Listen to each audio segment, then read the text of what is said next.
German Shepherd was painted like a statue and left in public. What baby did next? Left everyone in tears. The story you're about to listen will break your heart and then piece it back together in ways you never expected. What happens when an abandoned dog meets a child with an unexplainable gift? Get ready for a journey that will leave you in tears. Don't forget to like, share, subscribe, and let us know where you're watching from. The crisp autumn air carried the scent of fallen leaves as Jack Bennett made his way through Oak Ridge Park. His calloused hands, rough from years of landscaping work, gripped his 5-year-old daughter Emma's tiny fingers. Life hadn't been kind to Jack lately. At 32, he found himself a single father, juggling odd landscaping jobs that barely covered their rent after his wife Sarah passed away from cancer 2 years ago. "Daddy, look at the squirrels!" Emma pointed excitedly, her ballet shoes dangling from her other hand. Her blonde curls bounced with each step, reminding Jack painfully of Sarah. Emma had her mother's hair, but she had something else too, a strange way of seeing the world that sometimes left Jack wondering if grief had somehow deepened his daughter's perception of things around her. "They're collecting nuts for winter, sweetie," Jack said, forcing a smile. The park was their special place, a detour they took every Tuesday and Thursday after Emma's ballet practice. It was free entertainment, and these days, free was all Jack could afford. They rounded the corner near the central fountain when Jack noticed a small crowd gathering around something. Curious murmurs rippled through the group. "What are they looking at, Daddy?" Emma tugged at his sleeve. "I'm not sure," Jack said, his curiosity piqued. "Let's go see." As they approached, the crowd parted slightly, revealing what appeared to be a statue of a German Shepherd. Jack frowned. He passed through this park almost daily and had never noticed a dog statue before. "That's strange," a woman in a red coat whispered. "I walk here every morning, and this wasn't here yesterday." The statue was eerily lifelike, a German Shepherd frozen in a sitting position, its head slightly bowed as if in submission. Its entire body was covered in a metallic gray paint that gleamed dully in the afternoon sun. "It looks so real," someone else commented. Jack was about to turn away when Emma suddenly broke free from his grip and pushed through the crowd. "Emma!" Jack called out, trying to follow her. When he reached her, Emma was standing directly in front of the statue, her head tilted to one side, studying it with an intensity that seemed beyond her years. Jack was about to pull her away when he noticed something that made his blood run cold. The statue blinked. "Daddy?" Emma whispered, not taking her eyes off the dog. "It's not a statue, it's breathing." Jack knelt down, his heart pounding in his chest. Sure enough, he could see the faintest rise and fall of the dog's chest, so slight it was almost imperceptible. What he had mistaken for an artistic detail was actually a living, breathing animal, painted to look like stone. "Oh my God," Jack muttered, reaching out a tentative hand toward the dog. The animal didn't move, didn't even flinch at his approach. Its eyes, the only part of it not covered in paint, were dull and unfocused. "Someone call animal control." A park ranger pushed through the growing crowd, radio in hand. "What's going on here?" "This dog. It's been painted," Jack explained, his voice tight with anger. "It's alive." The ranger's eyes widened as he took in the scene. "I'll call it in right away. Poor thing must be suffering from paint toxicity. They'll need to send someone with proper equipment." "How long will that take?" Jack asked, noticing how the dog's breathing seemed shallower by the minute. "Could be an hour, maybe more," the ranger replied, already speaking into his radio. "They're stretched thin today." Jack looked at the suffering animal, then at the gathering crowd, most of whom were taking photos rather than offering help. His jaw clenched. An hour might be too late. Emma hadn't moved from her spot. She was now on her knees, her ballet shoes forgotten on the ground beside her, her eyes level with the dog's. "She's not a statue, Daddy," Emma whispered, reaching out a small hand to touch the dog's painted head. "She's crying inside." Something in Emma's voice made Jack's chest tighten. It was the same tone she had used when, at 3 years old, she had told him that Mommy's stars were falling the night before they received Sarah's terminal diagnosis. The dog's eyes shifted slightly, focusing on Emma with what seemed like the last of its strength. To Jack's surprise, its tail twitched, just barely, leaving a faint mark in the dirt. "We can't wait for animal control," Jack decided, shrugging off his jacket. "This dog needs help now." "Sir, I really think you should wait for the professionals," the ranger protested. "That paint could be toxic, and if the dog is scared or aggressive—" "She's not aggressive," Emma interrupted with quiet certainty. She's just really, really sad. Jack gently wrapped his jacket around the dog, careful not to disturb too much of the paint, in case it was indeed toxic.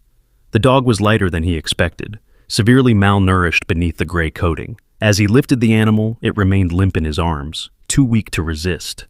"I'm taking her to a vet," Jack announced to the ranger. "Which one is closest?" The ranger looked conflicted, but eventually sighed. "Oak Ridge Animal Hospital is 3 blocks east, but, sir, this isn't standard procedure." "Write me a ticket if you have to," Jack cut him off, already moving. "But I'm not letting this dog die while waiting for procedure." As they hurried away from the crowd, Jack couldn't help wondering what he was doing. His bank account was nearly empty, his rent was already 2 weeks late, and now he was rushing to a vet with a dying dog that would likely cost hundreds of dollars to save, money he simply didn't have. "You're doing the right thing, Daddy," Emma said, as if reading his thoughts. She trotted beside him, struggling to keep up with his long strides. "She was waiting for us to find her." Jack looked down at his daughter, then at the suffering animal in his arms. Something about the cruel deliberateness of the act, painting a living creature and abandoning it like a discarded toy, made his blood boil.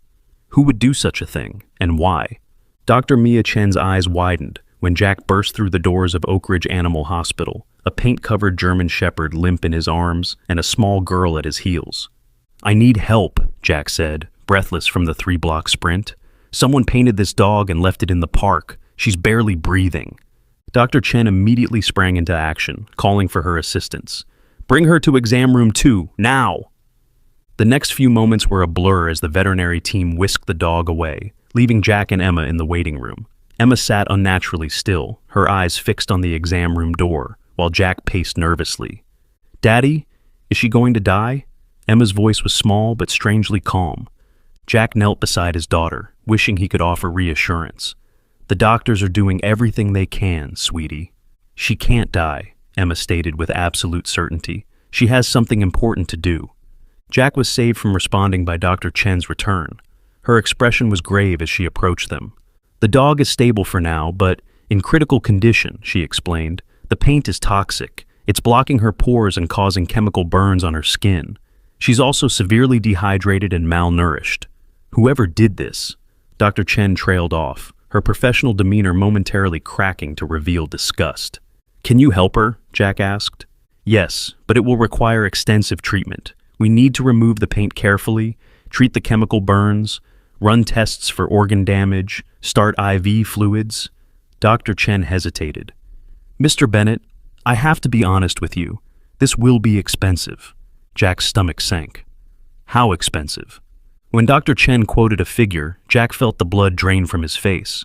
It was more than his monthly rent, money he simply didn't have.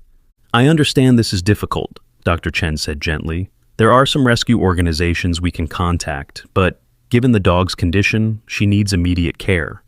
Before Jack could respond, Emma spoke up. "We have to save her, Daddy." Her voice was clear and determined. "She was waiting for us." Jack ran a hand through his hair, torn between financial reality and the pleading look in his daughter's eyes. "Can I see her?" Dr. Chen nodded and led them to the exam room. The dog lay on a metal table, an IV already attached to one leg. A tech was carefully removing paint from one paw with some kind of solution. Up close, the dog looked even worse, ribs protruding beneath the gray coating, patches of skin red and irritated where paint had been removed. Despite her weakened state, the dog's eyes opened when Emma approached the table. Something passed between them, a look of recognition that sent a chill down Jack's spine. The dog's tail twitched weakly. "She knows we're helping her," Emma whispered, reaching out to touch the small, clean patch on the dog's head. To everyone's surprise, the dog leaned slightly into Emma's touch. "That's unusual," Dr. Chen remarked. "Given what she's been through, I'd expect her to be fearful of humans." Jack watched the interaction, his resolve crumbling. He couldn't afford this. He had barely enough for groceries this week. But the alternative? "How much can you do with a payment plan?" he asked finally, his voice tight. "I don't have much, but I can give something each week." Dr. Chen's expression softened. "Let me make some calls. There's a foundation that sometimes helps in cases like this. In the meantime, we'll start the emergency treatment." As Dr. Chen stepped away to make her calls, Jack sank into a chair in the corner of the exam room, the weight of his decision settling heavily on his shoulders. What was he thinking? He could barely take care of himself and Emma, let alone a severely injured dog. "Daddy?" Emma slid her small hand into his. "Can we take her home when she gets better?"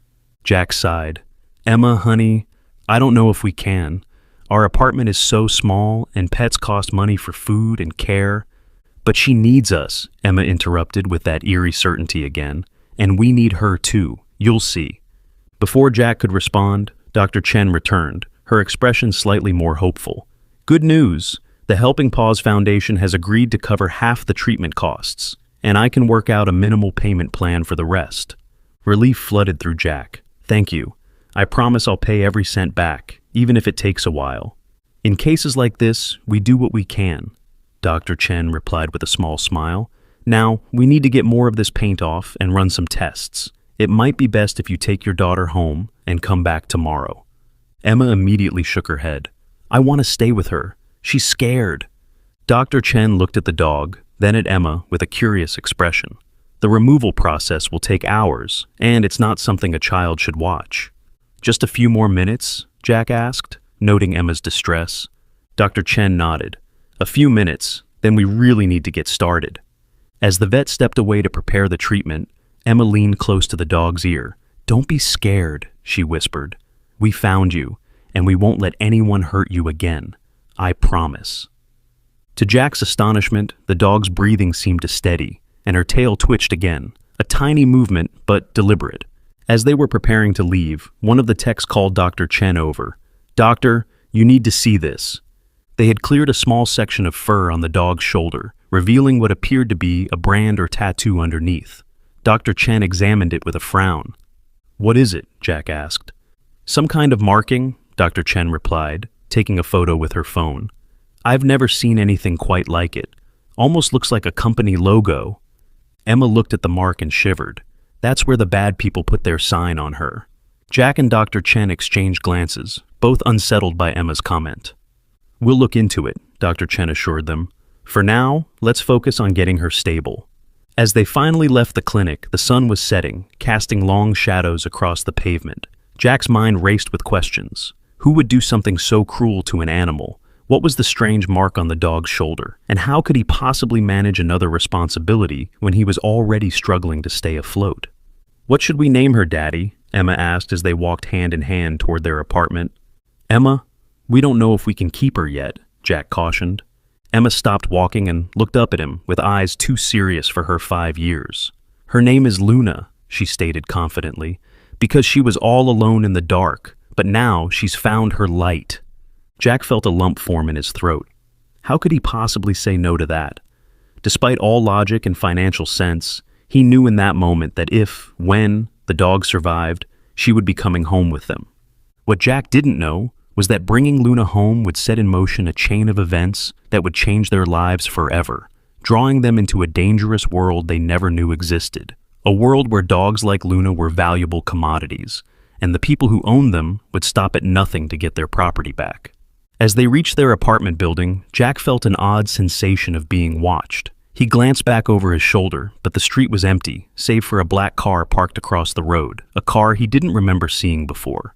Shrugging off his paranoia, he ushered Emma inside, unaware that their lives had already begun to unravel in ways he couldn't possibly imagine. 3 days passed with Jack and Emma visiting the animal hospital daily. Luna's condition improved slowly but steadily under Dr. Chen's care. The toxic paint had been carefully removed, revealing a beautiful black and tan coat underneath, though patches of her fur remained thin, where the paint had caused the worst damage. "She's quite remarkable," Dr. Chen told Jack as they observed Luna through the glass of the recovery room. "Most dogs wouldn't have survived what she went through." Inside the room, Emma sat cross-legged on the floor, reading a storybook to Luna, who lay with her head in Emma's lap. The connection between them had only strengthened with each visit. "Any luck identifying that mark on her shoulder?" Jack asked. Dr. Chen nodded, pulling out her tablet. "Actually, yes. I sent a photo to a colleague who works with service dogs. He recognized it immediately." She showed Jack a close-up image of the mark, a stylized shield with the letters PE embedded in the design. "It belongs to a company called Pinnacle Elite. They train high-end protection dogs for wealthy clients." "Protection dogs?" Jack frowned. "Like guard dogs?" "Much more sophisticated than that," Dr. Chen explained. These dogs can cost upwards of $50,000. They're trained in executive protection, threat assessment, and defensive maneuvers. Essentially, living security systems for people who can afford them. Jack stared at Luna in disbelief. The thin, traumatized dog hardly looked like an elite security asset. Are you sure it's the same marking? Positive. I also found this. Dr. Chen swiped to another image on her tablet, showing a small incision on Luna's neck that Jack hadn't noticed before. She has a microchip, not a standard identification chip, but something more advanced. My scanner couldn't read it properly, but it's definitely there. A chill ran down Jack's spine. So, someone spent a small fortune training this dog, then painted her like a statue and abandoned her in a park? That makes no sense. I agree, Dr. Chen said quietly, which is why I took the liberty of looking up this company. Her expression grew troubled. Pinnacle Elite is a legitimate business on paper, but there are rumors in the veterinary community about their training methods. Some say they're unnecessarily harsh, pushing dogs beyond healthy limits to achieve perfect obedience. Jack watched as Luna gently nuzzled Emma's hand when she paused in her reading. The dog's eyes, alert now, though still cautious, followed every movement of Emma's fingers as she turned the page. She doesn't act like she was trained for protection, Jack observed. No, she doesn't, Dr. Chen agreed. But see how she positions herself? Always facing the door, always watching who comes in. That's protective behavior. She paused. There's something else. When I called Pinnacle Elite to inquire about a dog with their marking, they immediately asked for details about where she was found. When I was vague, the person on the phone became insistent. Said their dogs are valuable property and must be returned immediately. Jack's jaw tightened. Did you tell them about Luna? Of course not, Dr. Chen assured him. Something felt off about the whole conversation. I said I was just verifying the mark on a dog someone had asked about. But she hesitated, lowering her voice. They knew I was calling from this clinic. My number is unlisted. The implications hung heavy in the air between them. Jack ran a hand through his hair, his mind racing. What should we do? Legally, if she's their property and they can prove it, they have a right to reclaim her, Dr. Chen said reluctantly. But given her condition when you found her, there's clear evidence of neglect or abuse, which complicates things. They painted her and left her to die, Jack said flatly. They're not getting her back. Dr. Chen smiled slightly. I thought you might feel that way. That's why I haven't updated her records with the identification information.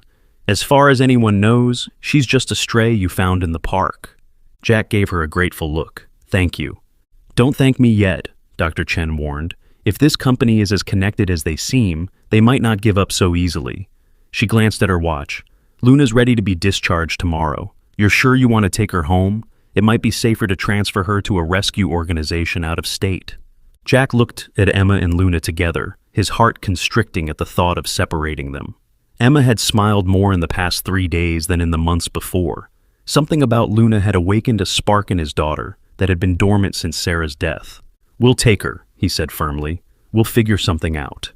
That night, as Jack prepared their small apartment for Luna's arrival, buying a dog bed he couldn't really afford, clearing a space in the living room, dog-proofing as best he could, his phone rang with an unknown number. Hello, he answered cautiously. Is this Jack Bennett? A smooth, professional voice inquired. Who's asking?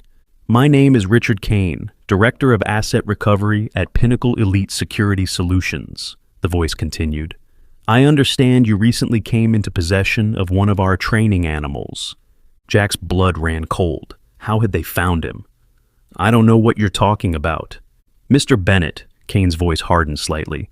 Let's not waste each other's time. The animal you found in Oak Ridge Park 3 days ago belongs to Pinnacle Elite. It represents a significant investment and contains proprietary training that is legally protected intellectual property.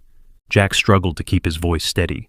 That animal was painted gray and abandoned to die. If that's how you treat your investments, I'd hate to see how you treat things you don't value.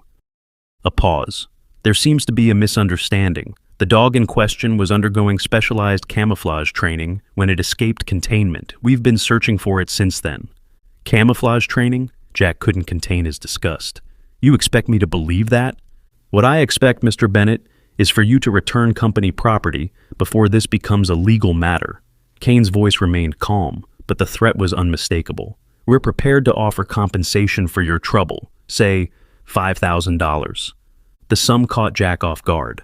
$5,000 would solve so many of his immediate problems: catch up on rent, fix his truck, maybe even get ahead on bills for once.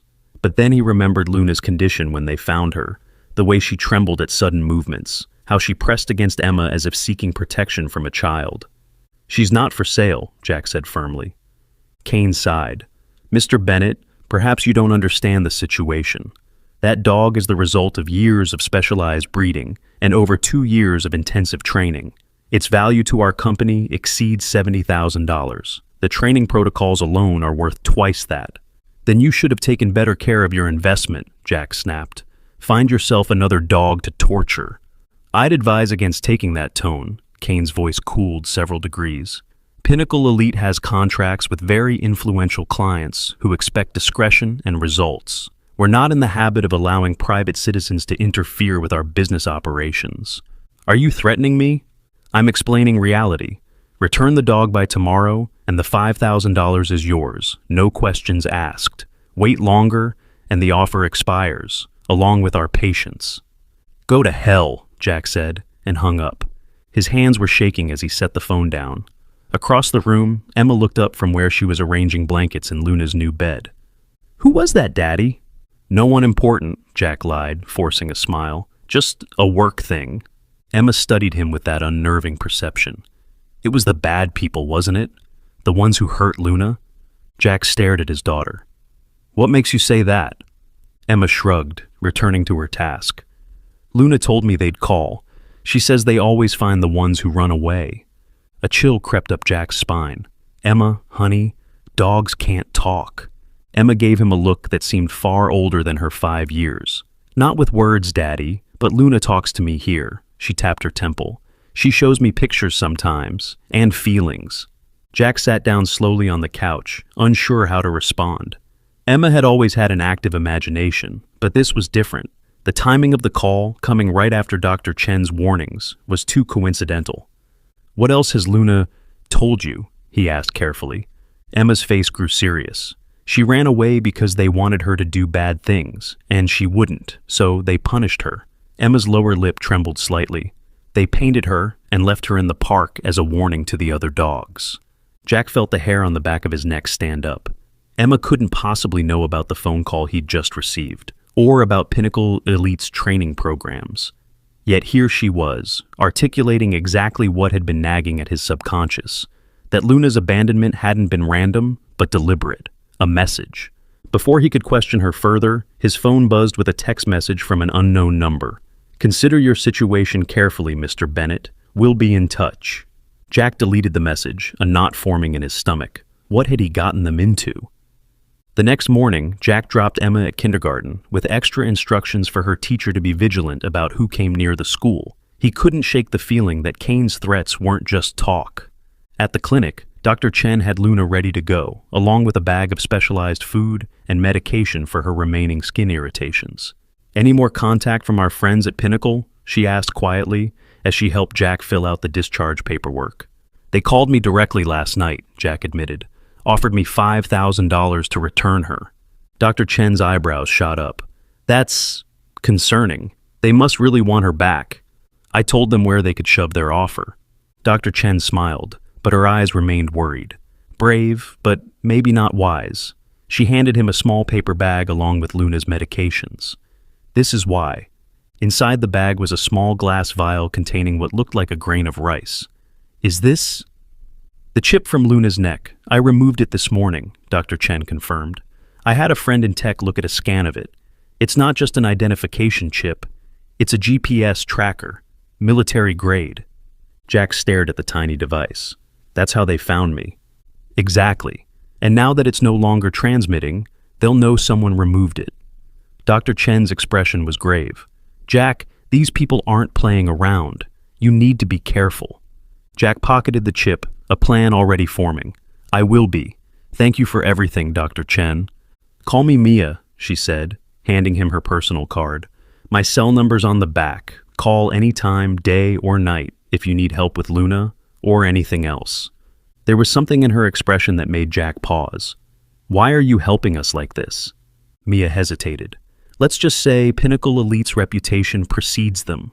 They're dogs that I've treated in the past. The training methods leave scars that don't always show on the outside. She stroked Luna's head gently. This one's different. She has a gentleness that's rare in protection dogs. Whatever made her run away, I think she deserves a chance at a normal life. Jack nodded, touched by her concern. Thank you, Mia. As they left the clinic, Luna stuck close to Jack's side, her movements still stiff but much improved. Jack took an indirect route home, constantly checking for any signs of surveillance. He stopped at a hardware store to buy new locks for his apartment door and windows, then at a coffee shop where he planted the tracking chip in the bathroom trash before continuing home. His phone rang again as he was installing the new locks. Unknown number. Hello? Mr. Bennett? It was Kane again, his voice noticeably cooler than before. We seem to have a problem. I told you yesterday I'm not... The chip, Kane interrupted. We know it's been removed. That alone is destruction of property worth several $1,000s. Jack's stomach dropped. How could they know already? The chip was supposed to be untraceable once removed. I don't know what you're talking about, he lied. I think you do. And I think you're beginning to understand that you're in over your head. Kane paused. My employers have authorized me to increase our offer to $20,000. That's life-changing money for someone in your financial situation. The amount made Jack's head spin. $20,000 would solve every problem he had, pay off debts, maybe even put a down payment on a small house instead of renting. A fresh start for him and Emma. But at what cost? The answer is still no, Jack said, though with less conviction than before. Kane sighed. I had hoped to resolve this pleasantly. Very well. Since financial incentives don't motivate you, perhaps other considerations will. What's that supposed to mean? It means, Mr. Bennett, that your daughter Emma is currently enjoying recess at Oak Ridge Elementary. Red shirt, pigtails, playing on the swings. Kane's voice was casual, conversational even, as if discussing the weather. Such a bright child. It would be a shame if something happened to her. White-hot rage surged through Jack. If you go anywhere near my daughter... You'll what? Kane asked mildly. Call the police? And tell them what? That a company you stole property from is trying to recover it? That your daughter talks to dogs? Think about how that will sound. Jack's mind raced. He wanted nothing more than to rush to Emma's school, but that would only confirm Kane's power over him. What do you want? He managed through clenched teeth. The same thing I wanted yesterday. Return the dog to us by 5 p.m. today. Come alone to Westfield Plaza, north parking garage, top level. Bring the dog, and this ends. No one gets hurt. The line went dead before Jack could respond. He immediately called Emma's school, asking them to check on her. The secretary confirmed she was fine, still at recess under teacher supervision. Jack asked them to keep her inside for the rest of the day, citing a vague family emergency. Luna watched him from her new bed, her intelligent eyes following his every move as he paced the small apartment. What am I supposed to do? He muttered, running his hands through his hair. They're watching Emma now. Luna whined softly, rising from her bed to press against his leg. Despite her still recovering state, there was strength in her posture, a readiness that hadn't been there before. Jack's phone buzzed with a text from Mia. How's Luna settling in? His fingers hovered over the screen. Should he tell her what was happening? Involve her in this mess he'd created? But then, she already was involved, having removed the chip and hidden Luna's identity in her records. They found us, he typed back. Threatened Emma. Want Luna back by 5 p.m. today. Mia's response came quickly. Don't give in. Meet me at my office in 30 minutes. I have an idea. As Jack gathered Luna's leash and a few supplies, his phone rang yet again. This time, it was his boss at the landscaping company. Jack, I don't know how to tell you this, the man began awkwardly, but we're going to have to let you go. What? Why? Jack was stunned. He'd been with the company for 3 years, never missed a day, always took the jobs no one else wanted. Orders from above. Some big client threatened to pull their contract if we kept you on. I tried to fight it, but his boss sounded genuinely regretful. I'm sorry, man. I can give you 2 weeks severance, but that's all. Jack thanked him numbly and hung up. The walls were closing in faster than he'd imagined possible. Within hours of removing Luna's tracker, they had threatened his daughter and cost him his job. What else could they do? As if in answer to his unspoken question, his phone buzzed with an email notification. The subject line froze his blood. Emma Bennett, school photos. The attachment was a series of pictures of Emma on the playground, taken from a distance but crystal clear. In the last one, she was looking directly at the camera, her expression curious. The message contained just one line, 5 p.m., don't be late. Jack's hands shook with rage and fear as he deleted the email. These people had been watching his daughter, photographing her without anyone noticing. The violation made him sick. Luna pressed against him again, more insistently this time. When he looked down, her posture had changed, alert, focused, her ears forward. She wasn't seeking comfort, she was offering protection. "We're not giving up," he told her, scratching behind her ears. "Not yet." He grabbed his keys and Luna's leash, determination hardening his resolve. Pinnacle Elite thought they had him cornered, but they had overlooked one crucial fact. Jack had nothing left to lose except Emma and now Luna. And for them, he would fight with everything he had. As they left the apartment, Jack didn't notice the black SUV that pulled away from the curb a discreet distance behind them, nor the man inside who spoke quietly into his phone. Target is on the move with the asset, proceeding as planned. The game was far from over. In fact, it was just beginning. Jack arrived at Mia's veterinary clinic with Luna, constantly checking his rearview mirror for signs of the black SUV. The normally busy waiting room was empty. Mia had cleared her schedule for the next hour. "Thanks for coming," she said, locking the door behind them. "I've been doing some digging into Pinnacle Elite." She led them to her back office where printouts and notes were spread across her desk.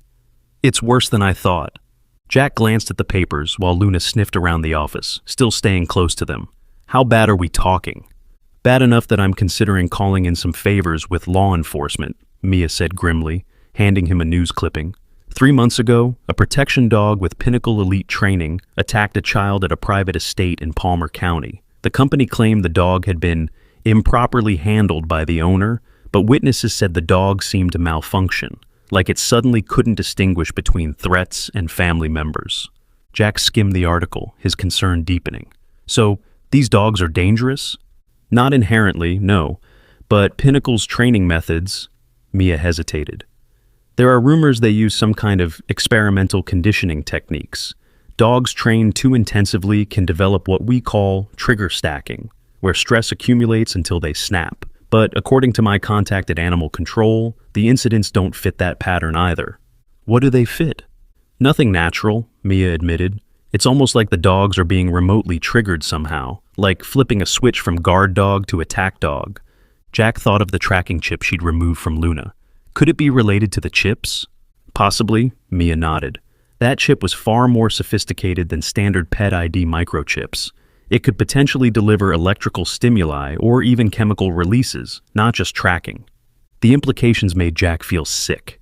He looked at Luna, who had settled at Emma's familiar spot by the exam table. "So, Luna might be a ticking time bomb?" Mia finished his thought. "It's possible, but I don't think so." She knelt beside Luna, examining her eyes and ears carefully. "See this scarring around her ear canal? It looks like she may have had some kind of internal device that was removed, or that she removed herself. Dogs can be remarkably resourceful when motivated." "What kind of device?" "Hard to say without imaging, but possibly a receiver of some kind. If I had to guess, I'd say Luna sabotaged her own equipment. That's why they abandoned her. A failed experiment painted as a warning to others." Jack sat heavily in the office chair. "This is insane. We're talking about dog mind control?" "Not mind control exactly. More like remote behavioral triggering. The science exists. It's just not supposed to be used this way." Mia's expression hardened. "And it appears Pinnacle Elite has powerful clients who want this technology. Ethics be damned." Jack checked his watch. 3:24 p.m., less than 2 hours before Kane's deadline. "They have already threatened Emma and got me fired. What's our next move?" "We have 2 options," Mia said. 1, we go to the police with what we know.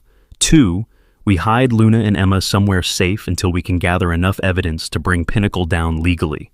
"The police won't believe us without proof," Jack said, and Kane made it clear they have connections.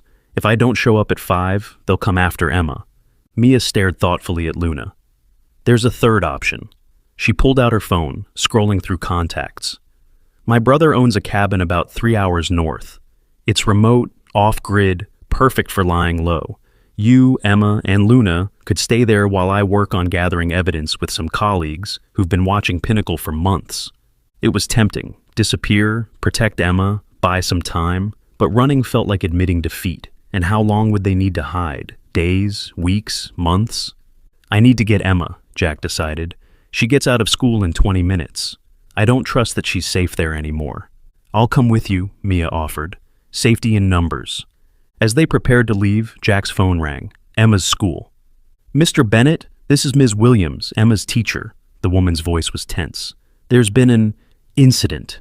Emma became extremely agitated about 15 minutes ago, insisting something was wrong with your dog. She's quite upset.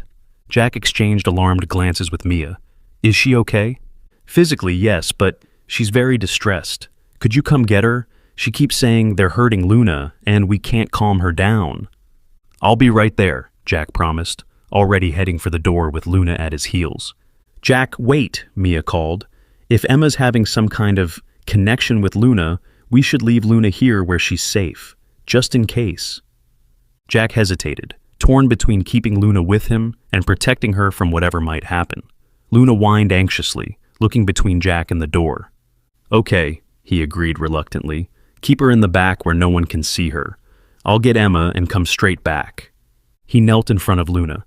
Stay with me, girl. I'll be back with Emma soon, I promise. Luna licked his hand once but seemed unusually restless, pacing the small office. As Jack left, he heard her whining more insistently behind the closed door. The drive to Emma's school took only 7 minutes, but it felt like hours.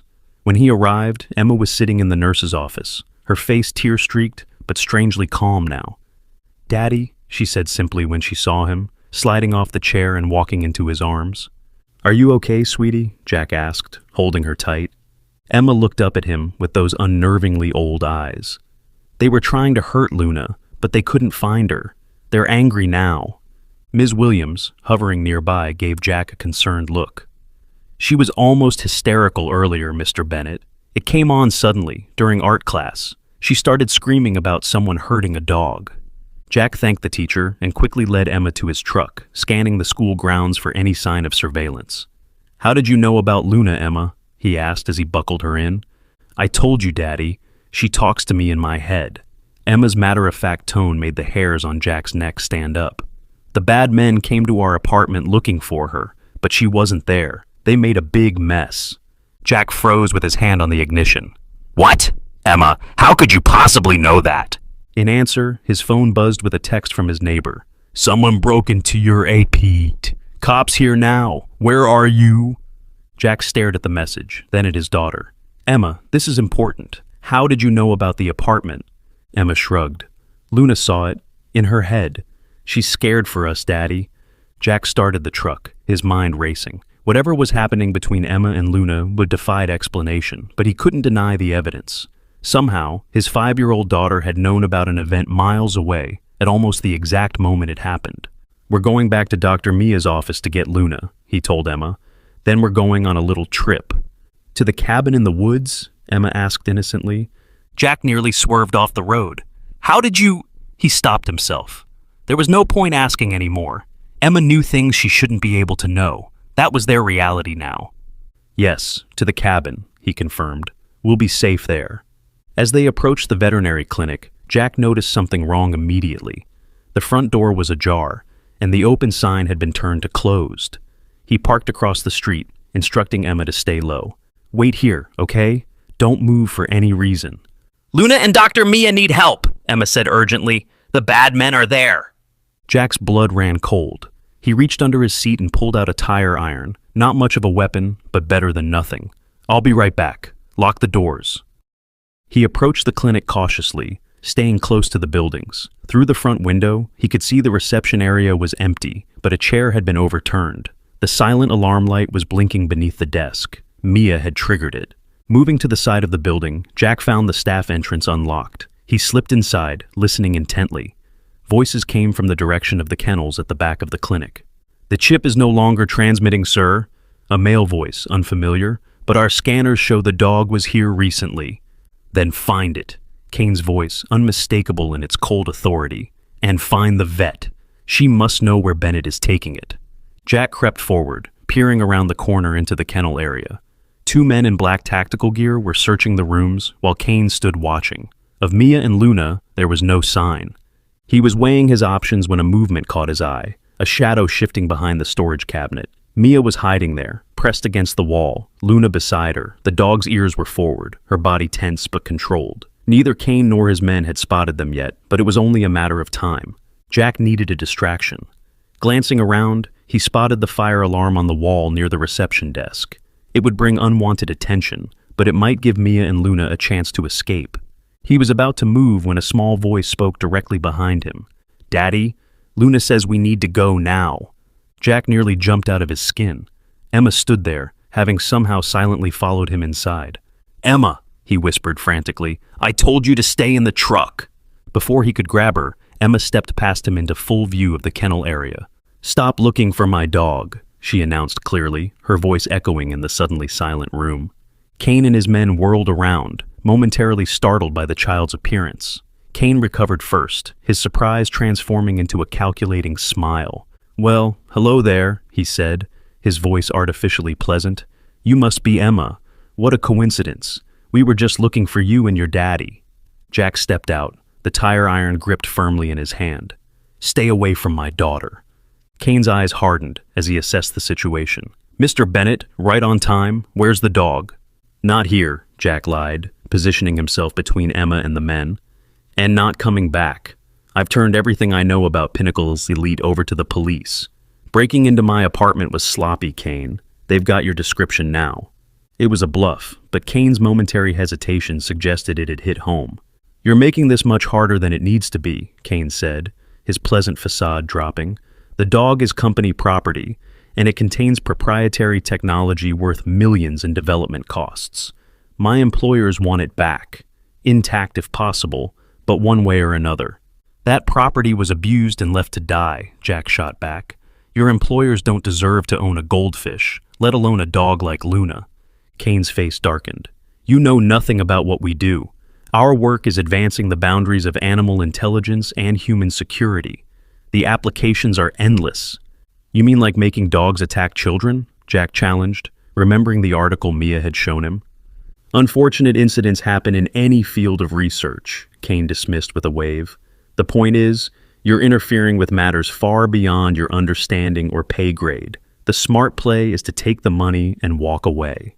"The money you offered for my dog?" Emma piped up, her voice startlingly clear.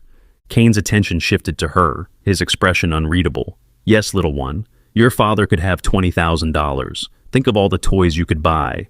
Emma took a step forward despite Jack's attempt to hold her back. "Luna is not for sale. She ran away from you because you hurt her. You made her do bad things." Kane's eyes narrowed slightly. "What an imagination you have." "It's not imagination," Emma stated with eerie certainty. "I know what you did to the other dogs. Luna showed me." For the first time, Kane seemed genuinely unsettled. "What is she talking about, Bennett?" "I have no idea," Jack said truthfully, though his own unease was growing. Whatever connection Emma had with Luna went deeper than he had realized. Emma pointed directly at Kane. "You put machines in their heads to control them, but Luna broke hers because she didn't want to hurt people. That made you angry, so you painted her gray and left her in the park to scare the other dogs." The color drained from Kane's face. How could she possibly... He stopped himself, his professional demeanor reasserting itself. "Enough games. Where is the dog, Bennett?" "She's right here." Mia's voice came from behind Kane as she stepped out from her hiding place, Luna at her side. The German Shepherd stood tall, her posture alert but calm, eyes fixed on Kane with unmistakable recognition. Kane turned slowly. "Dr. Chen, I should have known you were involved when the tracking chip went offline." His gaze shifted to Luna, and his expression changed to one of cold assessment. "Subject 17, you've caused quite a bit of trouble." At the designation, Luna's ears flattened slightly, but she held her ground, positioning herself protectively in front of Mia.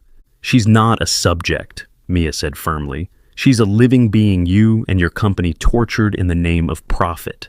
And I've documented every bit of evidence, the removed chip, the surgical scars, the behavioral conditioning, all of it. One call, and it goes to every animal welfare organization and law enforcement agency in the state. Kane seemed to calculate his options, glancing between Mia, Jack, Emma, and the dog. Finally, he gave a cold smile. Well played, Doctor, but ultimately futile. He reached into his jacket and removed what looked like a small remote. You see, while the primary chip was removed, Subject 17 still has the secondary implant. Smaller, harder to detect, embedded near the brain stem. He pressed a button. Luna flinched, a small whine escaping her throat. "No!" Emma cried out, rushing toward Luna before Jack could stop her. Kane pressed the button again, longer this time. "Step back, child. When the override engages, the dog will attack the nearest target. Even with a damaged receiver, the pain stimulus should be enough to trigger the aggression protocol." Luna's body trembled, her breathing coming in sharp pants. A low growl rumbled in her chest as her pupils dilated, head lowering in a posture Jack recognized from his limited knowledge of dog behavior, the prelude to an attack.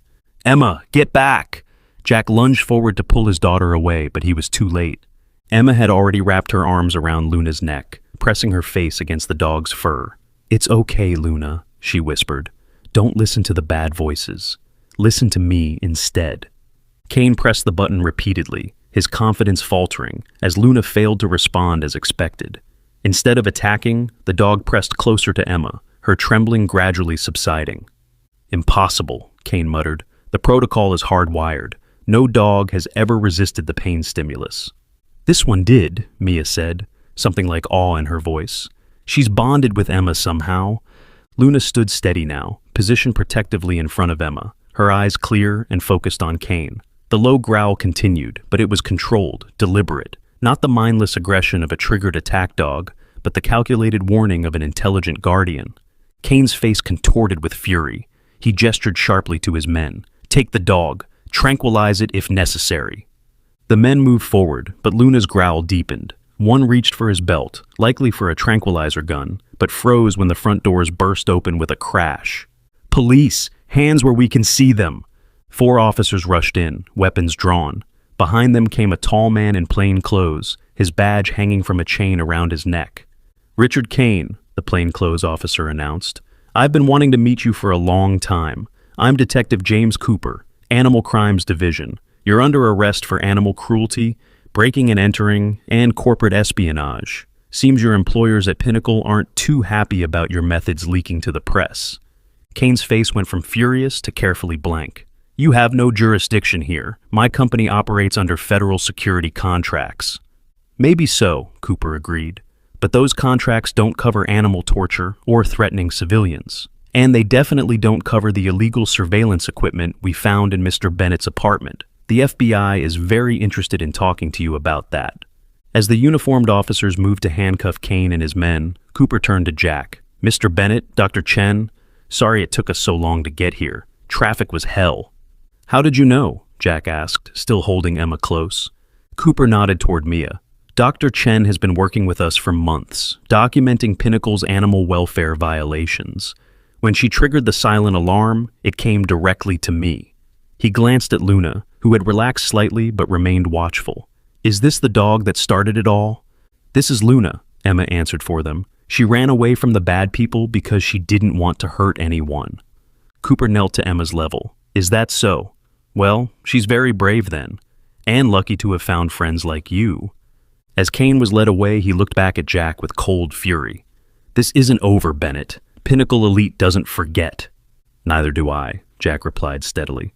After the police had taken statements and cleared the scene, Cooper pulled Jack and Mia aside. "I won't sugarcoat this. Kane was right about one thing. Pinnacle Elite has powerful connections. We can hold him on the breaking and entering charges, but the animal cruelty case will be harder to prove without more evidence." "What about the chip Dr. Chen removed?" Jack asked. "It's a start, but their lawyers will claim it was a standard tracking device. We need more. Documentation of their training methods, testimony from former employees, something concrete." Mia nodded thoughtfully. "I might know someone who could help, a former trainer who left the company a year ago. He contacted me about his concerns but was too afraid to go public." "Get me in touch with him," Cooper said. "In the meantime, I'd recommend you all lie low for a while. Kane might be in custody, but Pinnacle Elite has resources." Jack thought of his ransacked apartment, his lost job, the threats to Emma. We were planning to head out of town anyway. Good. Don't tell me where. The less I know, the better. Cooper handed Jack his card. Call this number if anything happens. It's my personal line, not connected to the department. After Cooper left, Jack, Emma, Luna, and Mia stood in the quiet of the clinic, the reality of the day's events settling around them. That offer still stands, Mia said. My brother's cabin. It's remote, safe. Jack looked at Emma, who was sitting on the floor with Luna, whispering something in the dog's ear. Despite everything that had happened, his daughter seemed calmer, more present than she had been in months. Whatever connection she had formed with Luna, it was helping her heal in ways he hadn't been able to provide. We'll take it, Jack decided, just until this all blows over. What none of them realized was that the storm hadn't passed. It was merely gathering strength. As they prepared to leave for the sanctuary of the cabin, a sleek black car pulled up outside the Pinnacle Elite headquarters across town. A distinguished man in an expensive suit emerged, his face tight with controlled anger as he entered the building. Alexander Graves, CEO of Pinnacle Elite and the true architect of the experimental program, had just received word of Kane's arrest, and he was not pleased. Find them, he instructed his head of security. The dog, the man, the child, all of them. This project is too valuable to lose now. What about Kane? The security chief asked. Graves waved a dismissive hand. Kane is a liability now. Cut all ties. Focus on recovering Subject 17 and the child. The child, sir? A cold smile touched Graves' lips. Kane's reports indicate something unusual between the dog and the Bennett girl. Some kind of empathic connection. If true, that could be even more valuable than the neural implant technology. Understood, sir? As Graves turned to the window, his reflection hard against the darkening sky, he made a silent vow. Subject 17 had been his most promising prototype, the perfect blend of intelligence, strength, and trainability. The dog's escape had been a setback, but now, with the unexpected development of a human connection, it had become an opportunity. The Bennett family thought that they had won a small victory today. Soon they would discover just how wrong they were. Sunset painted the sky in shades of orange and purple as Jack's truck wound its way along the narrow mountain road. 3 hours into their journey, the urban sprawl had given way to dense forest, with no signs of civilization, except the occasional dirt road branching off into the wilderness. In the back seat, Emma had finally dozed off, her small hand resting on Luna's fur. The German shepherd remained vigilant despite the day's excitement, her amber eyes scanning the passing landscape through the window. How much further? Jack asked, glancing at Mia in the passenger seat. She had insisted on coming with them, at least for the first few days, to help Luna settle and to examine the dog more thoroughly away from prying eyes. About 20 minutes, Mia replied, checking the hand-drawn map her brother had faxed to her office. Next right should be a logging road. We'll follow that for about 3 miles.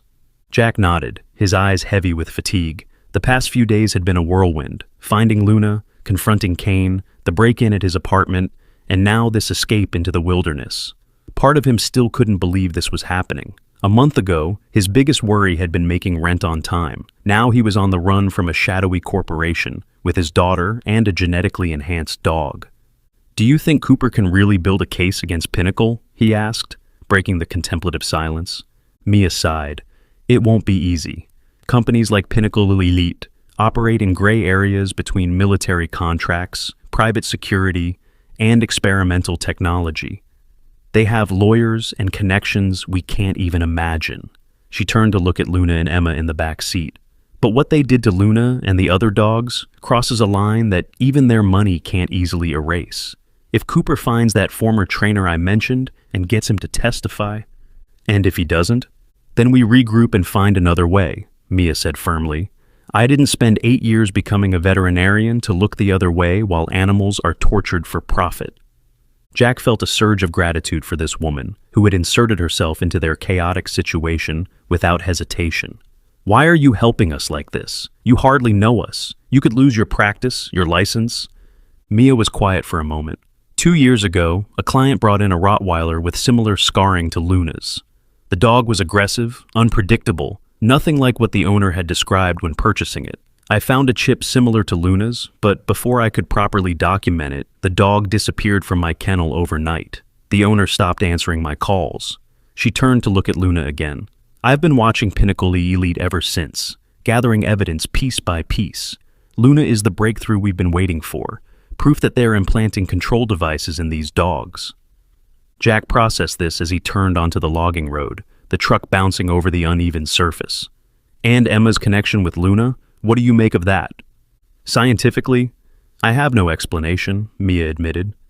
But I've worked with animals long enough to know there are bonds that defy conventional understanding. Some people just have a way with animals, an empathy that goes beyond normal communication. Emma seems to have that gift in abundance. In the back seat, Luna's ears perked up suddenly. She lifted her head, body tensing. Jack noticed the change in the rearview mirror. What is it, girl? Mia turned to look as Luna growled softly, her attention fixed on the road behind them.